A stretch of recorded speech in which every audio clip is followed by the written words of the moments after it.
আসসালামু আলাইকুম বন্ধুরা, শুভ সকাল। কেমন আছেন আপনারা? আশা করি ভালো আছেন। আল্লাহর রহমতে আমিও ভালো আছি। তো আমি আজকে আমড়ার আচার করবো আর কি, তো সেটাই আপনাদেরকে শেয়ার করতেছি। আশা করি আপনাদের ভালো লাগবে। তার জন্য আমি প্রথমে আমড়াগুলো ছিলে নিলাম, তারপরে পরিষ্কার পানিতে ধুয়ে তারপরে আমড়াগুলো আমি কুচাই নেব। তো দেখেন এখানে কিন্তু জালনি দুটো ছিদ্র আছে, একটা বড় আর একটা ছোট। তো আমি একবারে যেটা ছোট ছিদ্র সেটা দিয়ে আর কি এখানে আর কি আমড়াগুলো কুচাই নেব।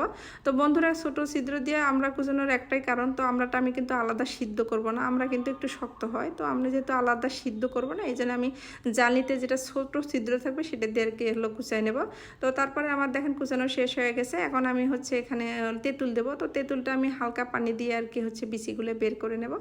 তারপরে আমি কড়াই বসাই দেবো আর কি।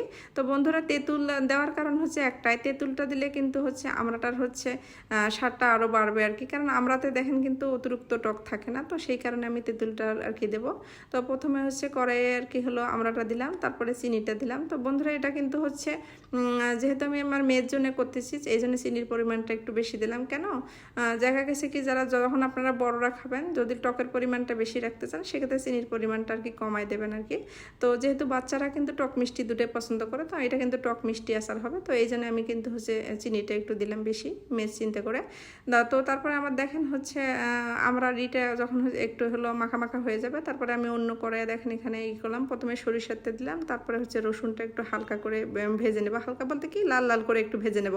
তো বন্ধুরা, এখানে কিন্তু আমি সরিষা বাটা দেবো না, এবং জিরা বাটা বা অন্য কোনো মশলা দেবো না। আমি শুধু এখানে এই দেবো আর কি, ওই যে আপনার সরিষার তেলের কি হালকা বাগার দিয়ে দিলাম আর কি। এটা কিন্তু তেলের পরিমাণটা একবারে খুব কম, মানে যেহেতু আমার এই আচারটা তেলের পরিমাণ একটু কম দেবো আমি, কেন এটা কিন্তু অল্প করে করতেছি, বেশি দিন রাখবো না, তো এই জন্য আমি তেলের পরিমাণটা কম দিছি। এবং ভিনেগার কোনো কিছু দেবো না, কারণ এটা হয়তো 1 সপ্তাহ 2 সপ্তাহ খাবো, ওতে ভিনেগার দেবো না আর কি। তো এখানে আমি শুকনো মরিচ হালকা টেলে নিয়ে তারপরে আর কি এই যে করে রাখছিলাম আর কি, ভেজে টেলে রাখছিলাম। এবং এখানে পাঁচফোড়নও আমি হালকা ভেজে নিয়ে টেলে রাখছিলাম। তো বন্ধুরা, আমি কিন্তু মরিচের গুঁড়া একটু কম দিলাম, কেন আমার মেয়ে ঝাল হয়তো অতটা খেতে পারবে না, ছোটো যেহেতু, এই জন্য আমি এটা টক মিষ্টি আচার করব, তো সেখানে ঝালের পরিমাণটা একটু কম দিলাম। তো আপনারা যখন বড়রা খাবেন তখন একটু ঝালের পরিমাণটা বাড়াই দেবেন। তো আমি কিন্তু এখানে পাঁচফোড়ন আগে একটু দিছিলাম, পরেও একটু দিব আর কি, নামানোর আগে আর কি।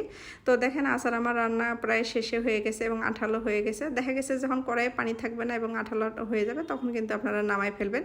তো আচারের কালারটা কিন্তু অনেক সুন্দর আসছে। তো আপনারা আসলে এখানে আমাদের বাহিরে বৃষ্টি হয়েছে, আকাশটা এখন মেঘলা, বোঝা যাচ্ছে না। তো সামনাসামনি কিন্তু আসলে আচারের কালারটা অনেক ভালো হয়েছে আর কি। তো ভিডিওটি ভালো লাগলে আমার চ্যানেলটিকে লাইক, কমেন্ট এবং শেয়ার করবেন, আমাদের পাশে থাকবেন।